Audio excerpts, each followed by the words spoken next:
Welcome back to the Mr. Things podcast from the field. We're still hot on the trail of John Wilkes Booth after his assassination of President Lincoln on April 14th. We're here today on the 16th of April, 1865, in the early morning hours.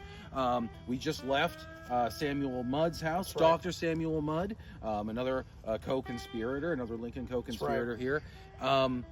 Tell us now where we are now and the significance of these woods here behind us. So where we're at in our journey, like Parker said, we're well into full day two. It's the early morning hours of April 16th, 1865.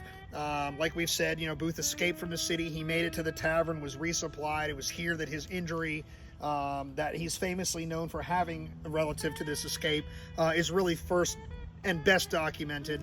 I guess not best documented, because it's best documented at the next stop, where they arrive at the home of Dr. Samuel Mudd, where Dr. Mudd will set Booth's broken leg and ankle together, and really brings Dr. Mudd into the fold of the conspiracy in the sense of the assassination plot. Of course, Dr. Mudd was a significant part of the kidnapping plot, which if you listen to our episodes with Kobe Treadway and Jana McCabe, we go into in some great length. But when they leave Dr. Mudd's house late on April 15th, it takes them several hours, but they do arrive about a mile east of where we're standing at the Rich Hill Farm. It's the home of it's the home of a guy named Samuel Cox. Samuel Cox is a Confederate agent. He is somebody that is known to harbor I don't want to say Confederate fugitives, but people that need to move clandestinely on behalf of the Confederacy. He is known to work in that regard. So after taking a little bit of time to kind of feel out the situation with Booth and Harold, he'll agree to help them. And the first thing he'll do is he'll kind of stash them away to hide them. And what he does is he brings them that mile west to where we're standing here now, and basically places them in the pine thicket just behind us here.